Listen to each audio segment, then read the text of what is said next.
Hi friends, welcome back to my channel. మీరు కనుక నా ఛానల్ ఫస్ట్ టైం చూస్తున్నారా అయితే సబ్స్క్రైబ్ చేసుకోండి. అలాగే పక్కనే ఉన్న బెల్ ఐకాన్ని క్లిక్ చేసేయండి ఫ్రెండ్స్. అపర్ణకి రాజ్ని చూపించిన కావ్య ఏం జరగబోతుంది ఎక్కడ కూడా స్కిప్ చేయకుండా మొత్తం చూసేయండి ఫ్రెండ్స్. అప్పుడే మీరు ఎంజాయ్ చేయగలుగుతారు. నచ్చినట్లయితే చిన్న లైక్ ఇచ్చి ఎంకరేజ్ చేసేయండి ఫ్రెండ్స్.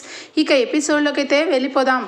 ఎపిసోడ్ స్టార్ట్ అవగానే మొత్తానికైతే ఇక రాజుని ఇక పక్కకి లాగి ఇక ఎందుకు వచ్చారు ఏంటి అని చెప్పి అడుగుతూ ఉంటే ఇక రాజు అయితే మనసులో నీకు నాకు ఉన్న సంబంధం ఏంటి, అసలు నువ్వు నాకు చూసిన ప్రతిసారి నువ్వు నా మనిషివేనని నాకు అనిపించడం ఏంటి అని చెప్పి మనసులో అనుకుంటూనే ఇక ఏమి చెప్పలేక, సరే కళావతి గారు, నేను మళ్ళా మిమ్మల్ని కలుస్తాను, ఖచ్చితంగా మీతో నేను చాలా మాట్లాడాలి అని చెప్పి అంటాడు. ఇక ఇక్కడికి వచ్చేస్తే ఇంట్లో వాళ్ళందరూ కూడా కావ్య గురించి ఇక ఆలోచిస్తూ ఉంటారు. ఒకవైపు ఇక రుద్రాణి అయితే కావ్యకి ఇక ఖచ్చితంగా ఏదో జరిగింది, అందుకే తను ఇక వ్రతం రోజు కూడా కళ్యాణం రోజు కూడా తను ఎక్కడా కనిపించలేదు, కళ్యాణం జరిపించాను, చాలా ఆనందంగా ఉన్నానని చెప్పి సంతోషపడుతుంది తప్పించి ఎటువంటి ఆధారాలు లేవు రాజు బ్రతుకు ఉన్నట్టు. రాజుని తెస్తానని చెప్పి ఇక కావ్య చెప్పడం ఇక మీరందరూ నమ్మటం చాలా చాలా హాస్యాస్పదంగా అనిపిస్తుంది. ఇక త్వరలోనే ఇంటి కుటుంబాన్ని అందరినీ కూడా పిచ్చివాళ్ళని చేస్తుంది ఆ కావ్య అని చెప్పి ఇక అపర్ణని గుచ్చి గుచ్చి ఇలాగా మాట్లాడుతూ ఉంటుంది. ఇక అపర్ణ చాలా బాధపడుతూ ఇక ఒక్కసారిగా ఎమోషనల్ అయిపోతుంది. ఇక గదిలోకి వెళ్ళి రాజ్ ఫోటోని చూసి, నాన్న రాజ్ ఎక్కడున్నావు నాన్న, నిజానికి నువ్వు ఎక్కడున్నా ఇంటికి రావాలి కదా, నువ్వు ఎక్కడ ఏం చేస్తున్నావు నాన్న, కావ్య చెప్పినట్టుగా నువ్వు బ్రతికే ఉంటే ఇంటికి రావాలి కదా అని చెప్పి ఏడుస్తూ ఉంటుంది. ఇక అప్పు వచ్చి లోపల అన్ని విషయాలు తెలిసినా కూడా ఏమి చెప్పలేని పరిస్థితి. ఎందుకంటే అక్క నా దగ్గర మాట తీసుకుంది, బావ బ్రతికే ఉన్నారు, కానీ ఇంటికి తీసుకురాలేని పరిస్థితి. ఇటు చూస్తే అపర్ణ ఆంటీ చాలా బాధపడుతున్నారు అని చెప్పి ఇక అప్పు అయితే బయటికి వస్తుంది. అదే సమయంలో కావ్య ఇంటికి రావటం గమనిస్తుంది. అక్క అని చెప్పి అప్పు అయితే పిలుస్తుంది. ఏంటే ఏం మాట్లాడాలని అని చెప్పాను, కానీ ఏం మాట్లాడడం ఏంటక్క, నువ్వేమో బావని ఇక బ్రతికే ఉన్నాడు ఇంటికి తీసుకొని వస్తానని ఇంట్లో అందరికీ చెప్పావు, అందరూ కూడా ఆ మాటని సరేనని నమ్మారు, కానీ అటు రుద్రాణి గారు ఉన్నారు కదా, ప్రతిరోజు కూడా పొడిచి ఇంట్లో అందరికీ కూడా గుర్తు చేసి రాజు లేడు బావ లేడని చెప్పి ఇక అపర్ణ ఆంటీ మనసుని బాగా బాధ పెట్టారు. అపర్ణ ఆంటీ చాలా బాధపడుతూ కుమిలిపోతున్నారు. నిద్రాహారాలు మానేసి ఇక ఎప్పుడు నా కొడుకు వస్తారా, నిజంగా వస్తాడా రాడా అని ఎంత బాధపడుతున్నారో అని చెప్పి చెప్తుంది. ఆ మాటకి ఇక కావ్య అయితే తట్టుకోలేదు. ఇక ఇంటికి వెళ్ళి భోజనం ప్లేట్లన్నీ కూడా గమనిస్తుంది. ఇక అపర్ణ భోజనం చేయకుండా రూములో ఉండి బాధపడుతూ ఉంటుంది. ఇక వెంటనే అన్నం అన్నీ కూడా కలుపుకొని ప్లేట్లో వాటర్ పట్టుకొని ఇక గ్లాస్తో వాటర్ తీసుకొని గదిలోకి వస్తుంది. అపర్ణ అప్పటికే ఏడుస్తూ ఉంటే, అత్తయ్య గారు మీరు భోజనం చేయలేదు, భోజనం చేద్దురుగాని రండి, నేను మీకోసం రూములోకి తీసుకొని వచ్చాను అని చెప్పి కావ్య అంటుంది. కావ్య నాకొద్దు, నా మనసు బాగాలేదు అనగానే, అదేంటి అత్తయ్య మనసు బాగోపోవడం ఏంటి, భోజనం చెయ్యండి, మీరు కనీసం మీ అబ్బాయి కనిపించినప్పటి నుంచి ఇంట్లో నిద్రాహారాలు మానేశారు, ఇప్పుడు కనీసం కొంచెం కూడా భోజనం చేయకపోతే మీకు నీరసం వస్తుంది, ఆ తర్వాత మీరు హాస్పిటల్లో అడ్మిట్ అవ్వాల్సిన పరిస్థితి వస్తుంది, మీ అబ్బాయి మీరు వచ్చేసరికి మీరు హెల్తీగా కనబడాలి కదా అత్తయ్య గారు అని చెప్పి అంటుంది. ఏం మాట్లాడుతున్నావు కావ్య, నువ్వు తెలిసి మాట్లాడుతున్నావో తెలియక మాట్లాడుతున్నావో, అసలు ఊహలో మాట్లాడుతున్నావో నాకు అర్థం కావట్లేదు. వాడు ఇంటికి వస్తాడని ఆశ పెడుతున్నావు, కానీ ఇంటికి రావడం కాదు కదా, వాడు ఆజా ఎక్కడా కూడా లేదు, వాడు ఇన్ని రోజులు ఎక్కడ ఉండడం ఏంటి, కలిసి వాడు కనీసం ప్రాణాలతో ఉంటే ఇంటికే రావాలి కదా అని కావ్యకి నిలదీస్తుంది అపర్ణ. అయ్యో అత్తయ్య, నా మాట మీరు పట్టించుకోవట్లేదా, ఆయన బ్రతికే ఉన్నారు అంటే నా మాట ఎందుకు మీరు వినటం లేదు, ఇలా నిద్రాహారాలు మానేసి మీ ఆరోగ్యం పాడు చేసుకోకండి, వచ్చి తినండి, నేను మీకు చెప్పాను కదా మీ అబ్బాయి బ్రతికే ఉన్నారని, నా మాట మీద నమ్మకం ఉంచండి అత్తయ్య అని చెప్పి అంటుంది కావ్య. లేదు నేను నమ్మను, నా నమ్మకం మొత్తం పోయింది కావ్య, వాడు నిజంగా బ్రతికే ఉంటే నీ ఒక్కడితోని ఎందుకు కనపడుతున్నాడు, ఇంట్లో వాళ్ళందరి దగ్గర ఎందుకు దూరం అయ్యాడు, వాడు ఎందుకు ఇంటికి రావట్లేదు, నాకు సమాధానం కావాలి కావ్య, కావాలి. ఈరోజు నేను గట్టిగా అడుగుతున్నాను. నా కొడుకు బ్రతికే ఉంటే వాడు ఇంటికి రాకుండా ఎక్కడ ఉంటున్నాడు, వాడు ఏం చేస్తున్నాడు, ఈ అమ్మ ఆవేదన మర్చిపోయాడా అనగానే అవును నిజంగానే మర్చిపోయాడు అని చెప్పి కావ్య గట్టిగా మాట్లాడుతుంది. ఒక్కసారిగా కావ్య మొహం చూస్తూ ఉంటే అవును అత్తయ్య, మీరు అన్నట్టు అతను మనందరినీ మర్చిపోయాడు. ఎందుకంటే ఆయనకి యాక్సిడెంట్లో గతం మొత్తం మర్చిపోయి ఇక ఎవరో తెలియని వ్యక్తిలాగా వేరొకరు పంచన ఉంటున్నారు అత్తయ్య అని చెప్పి ఇక గట్టిగా నిజమైతే చెప్పేస్తుంది. ఒక్కసారిగా అపర్ణ షాక్ అయిపోతుంది. కావ్య ఏం మాట్లాడుతున్నావు అనగానే నేను ఆయన శ్రీశైలం ఇక మొక్కు తీర్చుకోవడానికి వెళ్తున్నప్పుడు యాక్సిడెంట్లో మీ అబ్బాయికి తలకి బలమైన గాయం తగిలింది. దానివల్ల అతను మొత్తం గతం మర్చిపోయారు అత్తయ్య. అతను ఇప్పుడు మనల్ని గుర్తుపట్టే పరిస్థితిలో లేరు. కానీ అతనితో నేను మాట్లాడుతున్నాను, ఉంటున్నాను. అంతెందుకు మొన్న రాముల వారి కళ్యాణం కూడా జరిపించాను. కానీ ఇవన్నీ కూడా మీ దగ్గర చెప్తే మీరందరూ కూడా నన్ను ఒక పిచ్చిదాన్ని చూసినట్టుగా చూస్తున్నారు. నిజానికి ఆయన మనల్ని ఎవరి గుర్తుపట్టలేని పరిస్థితిలో ఉన్నారు అత్తయ్య అనగానే ఇక ఏమీ అర్థం కాదు అపర్ణకి. ఏంటమ్మా కావ్య, నువ్వు ఏం చెప్తున్నావు?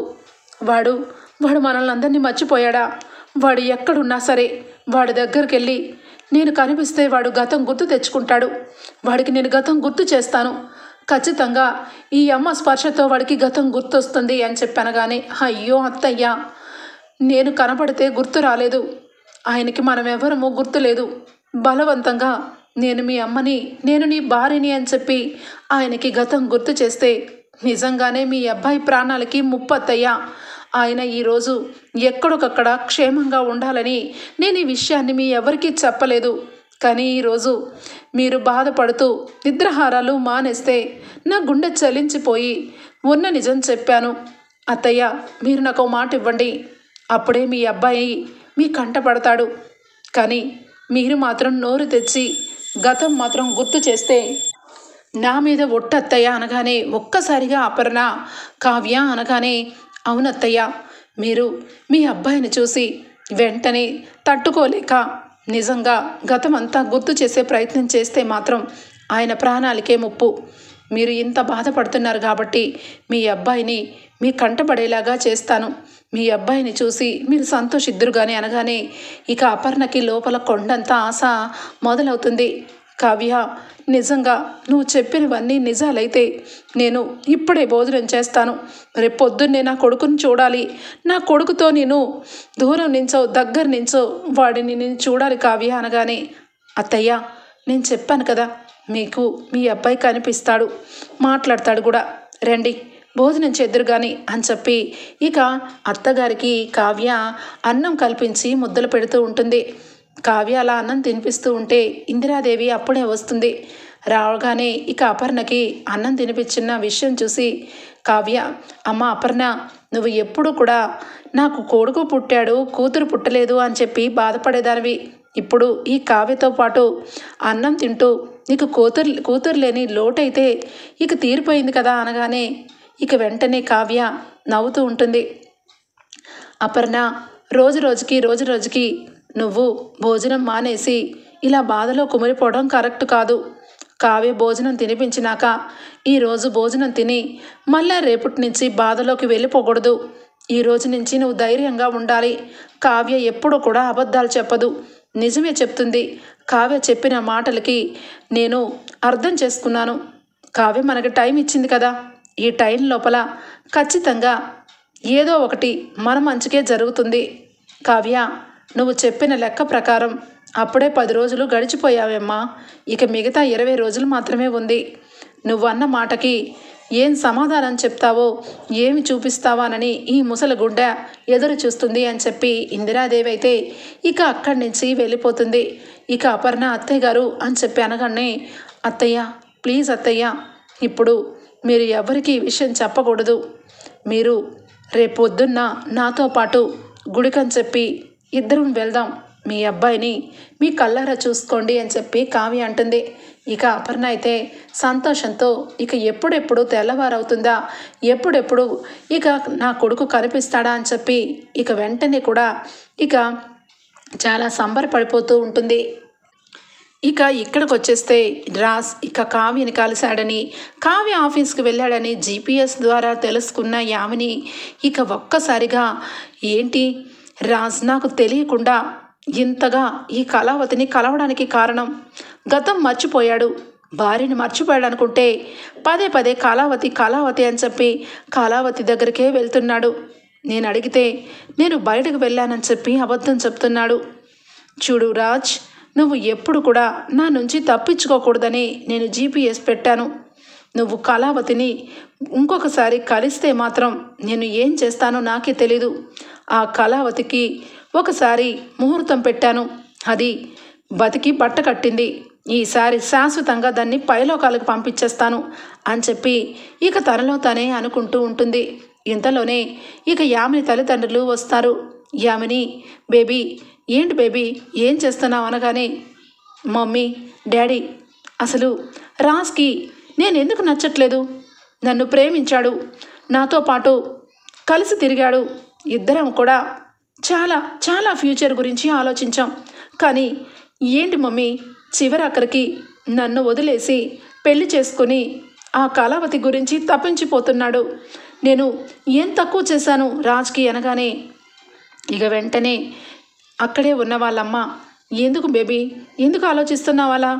ఖచ్చితంగా ఇప్పుడు రాజ్ గతమంతా మర్చిపోయాడు కదా, నిన్నే మరదలు అనుకుంటున్నాడు, నువ్వే అన్నీ అనుకుంటున్నాడు, మరి అలాంటప్పుడు ఎందుకు బాధపడుతున్నావు అనగానే, మమ్మీ, రాజ్ ఇంట్లో అబద్ధం చెప్పి కళావతిని కలవడానికి వెళ్ళాడు. ఈరోజు కూడా ఫ్లవర్ వాజ్ కొనుక్కొని మరి కళావతితో టైం స్పెండ్ చేసి వచ్చాడు. ఎక్కడికి వెళ్ళావు బావా అని చెప్పి అడిగితే అబద్ధం చెప్పాడు. ఈ రకంగానే నేను వదిలేస్తే ఖచ్చితంగా ఏదో రోజు తన గతం మొత్తం గుర్తుకు తెచ్చుకొని ఇక నన్ను వదిలేస్తాడు. నేను జీవితాంతం ఒంటరి బ్రతికే బ్రతకాలి. మీరన్నట్టు ఇలా ఒంటరిగా ఉండిపోతాను. అంతకు తప్పించి నాకు ఏమీ కూడా ఇక దారి లేదు. ఏదో ఒక రోజు ఇక రాజ్ కోసం చచ్చిపోతాను అని చెప్పి అనగానే, అయ్యో బేబీ, ఆ మాటలేంటి బేబీ, ఎట్టి పరిస్థితుల్లోనూ అలా జరగదు. నువ్వు అనుకున్నట్టే సంతోషంగా ఇక రామ్తో పాటు నిండి నూరేళ్ళు సంతోషంగా ఉంటావు. నీకు రామ్కి పెళ్ళైతే ఖచ్చితంగా ఇక్కడ ఉండవసరం లేదు. నువ్వు ఫారెన్ తీసుకొని వెళ్ళిపోయి నువ్వు రాజ్ సంతోషంగా ఉండండి అమ్మా అని చెప్పి అంటుంది. మరి తల్లిదండ్రులుగా మీరు ఇంకా ముందడుగు వేయలేదు. పెళ్లి చేసుకుంటానని రాజ్ మాట ఇచ్చాడు. ఆ మాట తీసుకున్నాక మీరేం చేస్తున్నారు? కనీసం పెళ్లి గురించి కానీ అసలు ఆలోచనే లేదా? పంతులు గారిని పిలిపించి ముహూర్తాలు పెట్టించే ఆలోచన లేదా అని చెప్పి అంటుంది. నువ్వు కంగారు పడద్దు బేబీ, రేపు పొద్దున్నే పంతులు గారిని పిలిపించి నీకు రామ్కి పెళ్లి ముహూర్తాలు పెట్టిస్తాను అని చెప్పి ఇక యామిని తల్లి అయితే చెప్తుంది. ఇక రాజ్ అయితే బెడ్ మీద పడుకొని కావ్య గురించి ఆలోచిస్తూ ఉంటాడు. ఈ కళావతి నన్ను ఎంతగా డిస్టర్బ్ చేస్తుందంటే కళ్ళు మూస్తున్నా కళ్ళు తెరుస్తున్నా ఆమె ప్రతిబింబమే కనిపిస్తుంది. ఎందుకని మునుపడు ఆమెతో పాటు నాకు ఏదో రిలేషన్ ఉన్నట్టే అనిపిస్తుంది. తను నా చెయ్యి పట్టుకోగానే అంతకుముందు నేను ఆ స్పర్శని అనుభవించినట్టు అనిపిస్తుంది. కళావతి గారు, ఏంటి కళావతి గారు, మీరు ఎవరు? మీరు నేను ఇంతకుముందు పరిచయస్తులైతే మీరు నా దగ్గర ఏం దాచిపెడుతున్నారు? నాకేమీ అర్థం కావట్లేదు అని చెప్పి ఇక అనుకుంటూ ఉండగానే ఎంతలోనే యామిని తల్లిదండ్రులు వచ్చి, అల్లుడు గారు మీతో కొంచెం మాట్లాడాలి అనగానే, చెప్పండి అంకుల్, ఏం మాట్లాడాలి అనగానే, మీకు రేపు పంతులు గారిని పిలిపించి నీకు యామినికి పెళ్లి ముహూర్తాలు పెట్టించాలనుకుంటున్నాను బాబు అనగానే, అయ్యో అంకుల్, అప్పుడేంటి, ఇంకా కొన్ని రోజుల తర్వాత మీరు పిలిపించండి, ఇప్పుడేం వద్దు అనగానే, అదేంటి బాబు, నేను మీ ఇద్దరికీ పెళ్లి చేయాలనే కదా మాట తీసుకున్నాను. మీరు ఇప్పుడు పెళ్లి దూరం పెడితే యామిని మనసు ఏం కావాలి? మీకు యాక్సిడెంట్ కాకముందే మీ ఇద్దరికి ఎంగేజ్మెంట్ అయ్యింది. ఇప్పటికే చాలా లేట్ అయ్యింది. ఇప్పుడు కాకపోతే ఇక తర్వాత ముహూర్తాలే లేవు. కాబట్టి ఖచ్చితంగా రేపు పంతులు గారిని పిలిపించి ముహూర్తాలు పెట్టిస్తాను అనగానే ఇక వెంటనే, బావా నీకు ఇష్టం లేకపోతే చెప్పు, జీవితాంతం ఒంటరిగానే ఉండిపోతాను. డాడీ ఆరోగ్యం ఎలా ఉంటే ఏదో ఒకటి చేస్తాం. నీకు బలవంతంగా పెళ్ళికి ఒప్పించాలని నాకైతే లేదు బావా అనగానే, అయ్యయ్యో యామిని, అలా అనద్దు. అంకుల్కి నేను మాట ఇచ్చాను. మాట ప్రకారం నిన్ను పెళ్లి చేసుకుంటాను. సరే మీరు పంతులు గారిని పిలిపించండి అని చెప్పి రాజు అయితే ఇక చెప్తాడు. ఇక వెంటనే అమ్మయ్య, మొత్తానికైతే ఏదో రకంగా పెళ్లి ముహూర్తాలైతే పెట్టించాలి అని చెప్పి పంతులు గారిని మరుసటి రోజు పిలిపిస్తారు.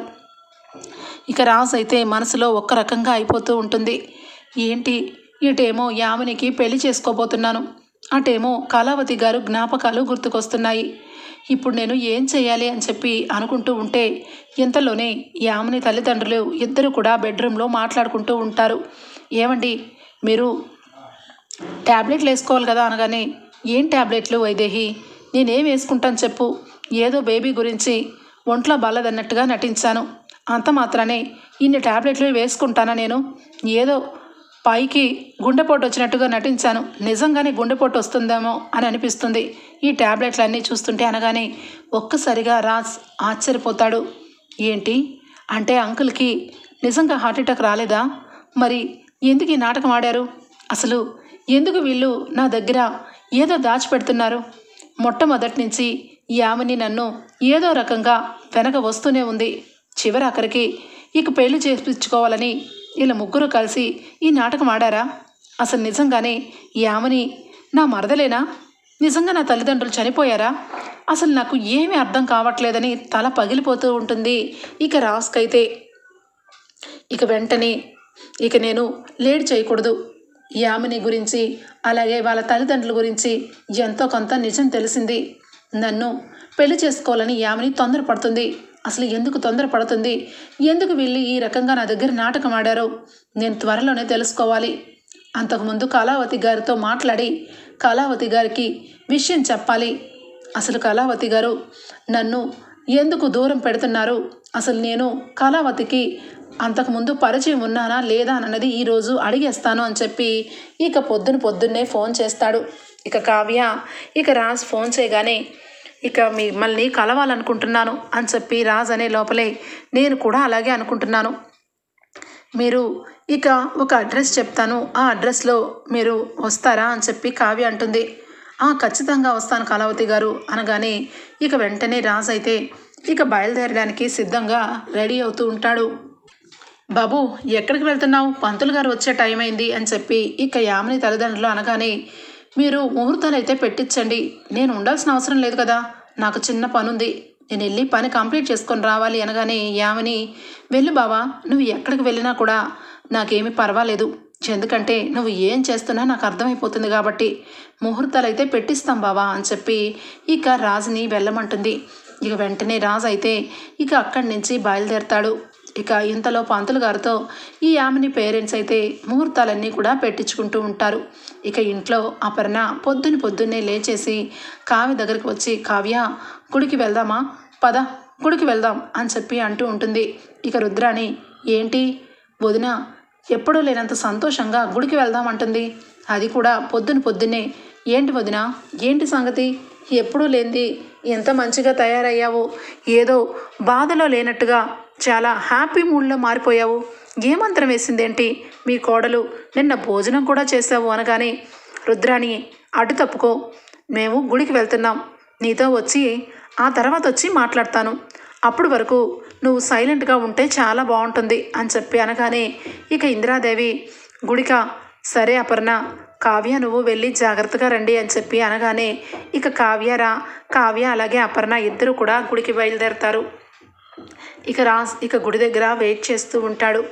గుడిలో అటు ఇటు తిరుగుతూ, కళావతి గారు, ఈరోజు ఖచ్చితంగా మిమ్మల్ని అడుగుతాను, మీరు నాకు ఏదో అవుతారు, దగ్గర రిలేషనే అవుతారు, మనసులో మిమ్మల్ని పెట్టుకొని అటు యామినిని పెళ్లి చేసుకోలేను, అలా అని చెప్పి యామిని ఏదో నా దగ్గర దాచిపెడుతుంది, అవన్నీ నేను తెలుసుకోవాలి, మీ సహాయం నాకు కావాలి అని చెప్పి అనుకుంటూ ఉంటే ఇక వెంటనే అపర్ణ కావ్య గుడి దగ్గరికి దిగుతారు.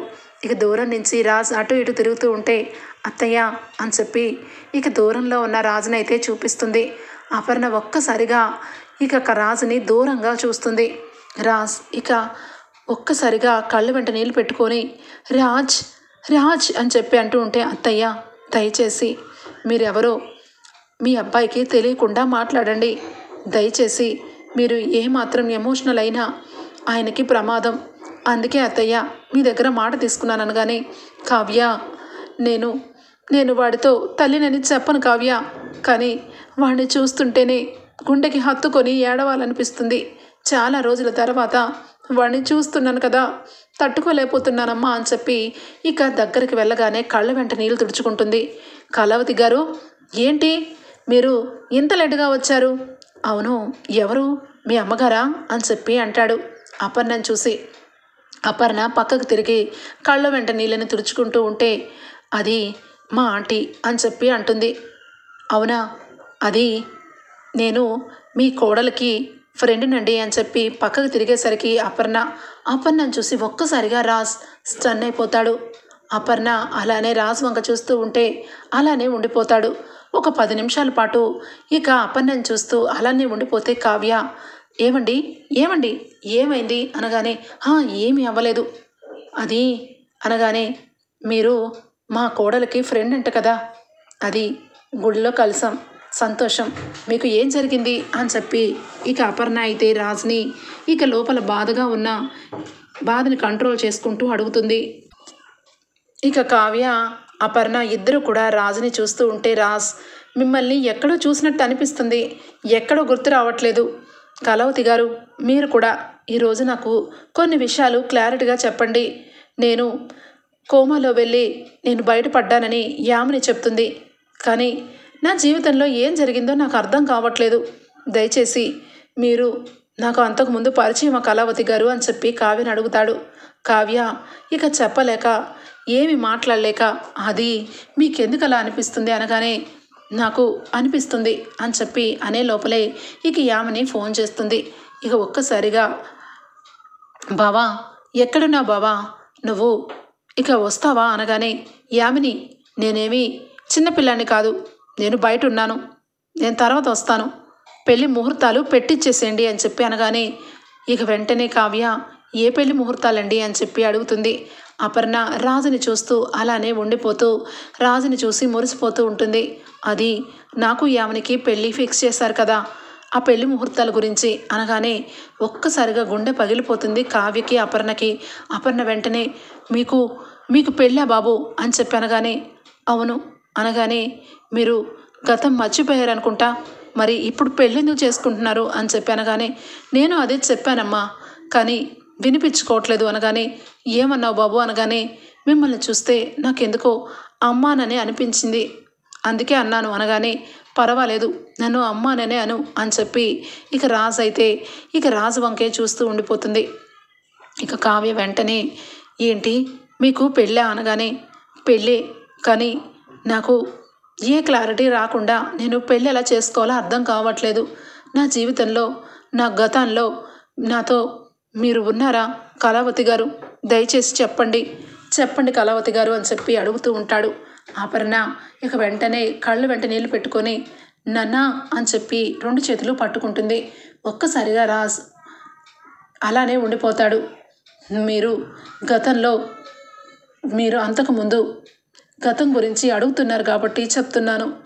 నీకు ఒక గతం ఉన్నప్పుడు ఆ గతం గుర్తు తెచ్చుకునే వరకు మీరు పెళ్లి చేసుకోకుండా ఉంటేనే మంచిది, లేదంటే అనవసరంగా జీవితాలు పాడైపోతాయి కదా బాబు అని చెప్పి అపర్ణ అనగానే, అవును కదా నిజమే, కానీ నాకు టైం ఇవ్వట్లేదు ఆ యామిని, అసలు నాకు పెళ్లి చేసుకోవాలని లేదు, నా జీవితంలో ఏం జరుగుతుందో తెలుసుకోవాలని ఉంది అని చెప్పి ఇక బాధపడుతూ ఉంటాడు రాజు అయితే.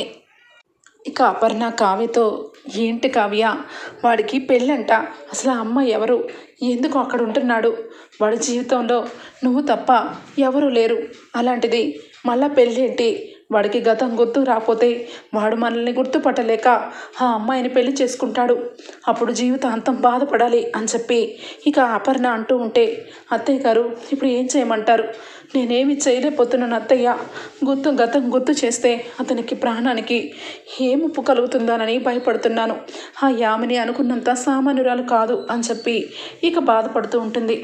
ఇక ఇంతలోనే రాజ్ అక్కడ బోర్డు మీద ప్రదక్షిణలు చేస్తే చాలా మంచి జరుగుతుందని తెలుసుకొని, ఇక కళావతి గారు నేను ప్రదక్షిణలు చేస్తాను, నా జీవితంలో ఏం జరిగిందో నాకు తెలీదు, కానీ నా జీవితంలో మంచి జరగాలని కోరుకొని దేవుడికి దండం పెట్టుకొని ప్రదక్షిణలు చేస్తాను, అని చెప్పి అంటూ ఉంటే అపర్ణ ఇక కావ్య ముగ్గురు కూడా చుట్టూ ప్రదక్షిణలు చేస్తూ ఉంటారు.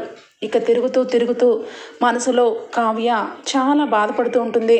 తండ్రి, నా భర్త క్షేమంగా గతం గుర్తు తెచ్చుకొని నన్ను, నా కుటుంబాన్ని గుర్తుపట్టాలి, నా పక్కన నుంచొని నా భర్తని అతనికి గుర్తు చేయి తండ్రి అని చెప్పి ఎమోషనల్ అయిపోతూ ఉంటుంది.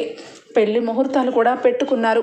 నా భర్త నాకు దూరం అయిపోతాడేమో అని చెప్పి బాధపడుతూ ఉంటే ఇక ప్రదక్షిణలు చేస్తూ అపర్ణని ఇక కావ్యని చూస్తూ నడుస్తూ ఉంటాడు. అపర్ణ కూడా రాజు విషయంలో బాధపడుతూనే ఉంటుంది. ఇక ఒక్కసారిగా రాజ్ ఇక ప్రదక్షిణ చేసి కళ్ళు తిరిగిపోయి ఒక రకంగా అయిపోయి జారిపోయి మెట్ల మీద నుంచి కింద పడిపోతాడు. ఇక ఒక్కసారిగా అపర్ణ నాన్న రాజ్ అని చెప్పి ఇక మొత్తం కూడా మర్చిపోతుంది. పరుగు పరుగున వెళ్తారు కావ్య అలాగే రాజ్, కావ్య అలాగే అపర్ణ. నాన్న రాజ్ అని చెప్పి ఇక అపర్ణ ఏమండి అని చెప్పి కావ్య ఇద్దరు కూడా రాజ్ని పట్టుకుంటారు. ఒక్కసారిగా రాజ్కి ఇక జారగానే ఇక కావ్య అపర్ణ ఇద్దరు కూడా ఇక పట్టుకునేసరికి ఇక ఒక్కసారిగా నాకేమీ అవ్వలేదు కళావతి గారు, నాకేమీ అవ్వలేదు అని చెప్పి అంటూ ఉంటే ఏమీ అవ్వలేదు కదా నాన్న నీకు ఏమీ అయినా నేను తట్టుకోలేనురా అని చెప్పి ఇక అపర్ణ అయితే ఇక బోరున ఏడ్చేస్తూ ఉంటుంది. ఇక అంతే రాజు ఒక్కసారిగా మమ్మీ అని చెప్పి అంటాడు. ఇక ఒక్కసారిగా కావ్య ఆశ్చర్యపోతూ ఉంటుంది. ఏంటి మమ్మీ, నువ్వు నన్ను పరాయి వ్యక్తిలాగా పరిచయం ఉన్న మనిషిలాగా మాట్లాడితే నేను నిన్ను గుర్తుపట్టలేనా, కళావతిని గుర్తుపట్టలేనా? నాకు అంతా తెలిసింది. మీరు నాకు మా అమ్మ నా భార్య అని చెప్పి నిజం చెప్తాడు. ఒక్కసారిగా ఆశ్చర్యపోతారు ఇద్దరు కూడా. నాన్న నువ్వు మాట్లాడేది? మేము గుర్తుకొచ్చామా నీకు? నేను గుర్తుకొచ్చాను అనగానే గుర్తుకొచ్చారమ్మా, అంతా గుర్తుకొచ్చింది.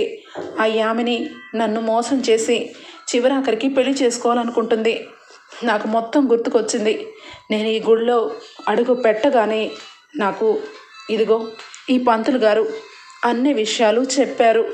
చివరాఖరికి యాక్సిడెంట్లో నేను గతం మర్చిపోయి నేను ఎవరో నాకు తెలియని పరిస్థితిలో ఈ పంతులు గారేనమ్మా ప్రతి ఒక్కటి కూడా చెప్పారు.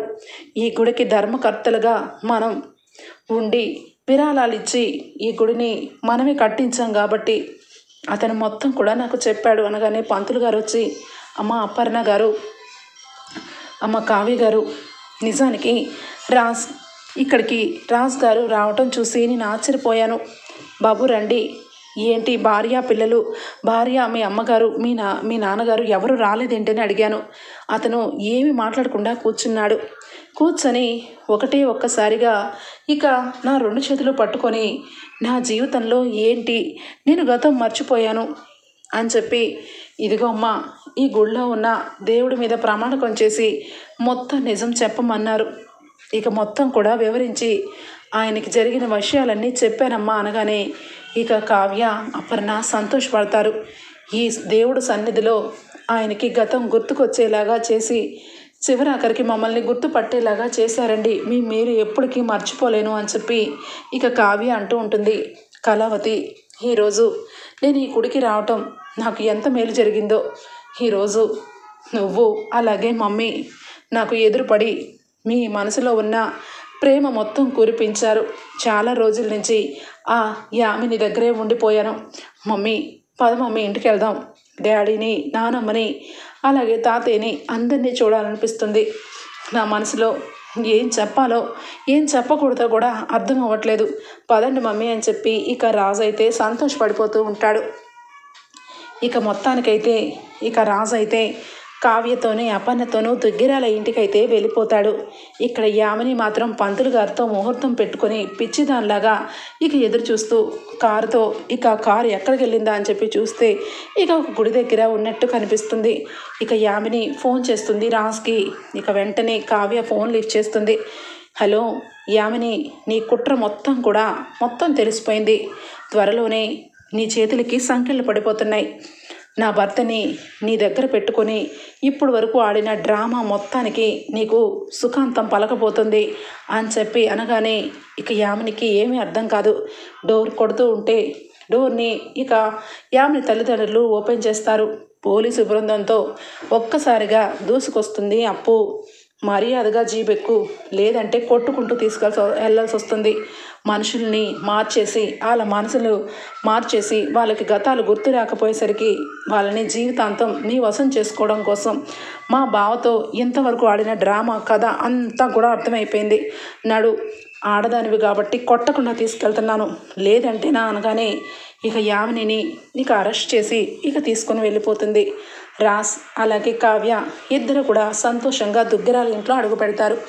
అపర్ణ, సుభాష్ సంతోషంతో నా కొడుకు ఇంటికి వచ్చేసాడు అని చెప్పి ఇక అపర్ణ చెప్తూ ఉంటే ఒక్కసారిగా రుద్రాణి షాక్ అయిపోయి చూస్తూ ఉంటుంది. హలో రుద్రాణి గారు, మీరు అన్నారు కదా ఆయన బ్రతికే ఉన్నారు, ఇంటికి తెస్తానంటే నన్ను పిచ్చిదాన్ని చేసి చూశారు కదా, నా భర్తను చూసారా అని చెప్పి అడుగుతూ ఉంటుంది కావ్య. కావ్య, నువ్వు రాజుని ఇంటికి తీసుకొని వచ్చేసరికి ఇక మా అత్త కళ్ళల్లో షాక్ చూసావా? ఖచ్చితంగా ట్రీట్మెంట్ ఇప్పించాల్సింది నీకు కాదే, మా అత్తకే. పిచ్చాసుపత్రికి పంపించాల్సి వస్తుందేమో అని చెప్పి అంటూ ఉంటుంది. ఓకే ఫ్రెండ్స్, రాబోయే ఎపిసోడ్స్లో ఈ విధంగా జరగబోతుంది. జరగాలని కోరుకునే వాళ్ళు ఒక చిన్న లైక్ ఇచ్చేయండి friends. Bye, take care, thank you.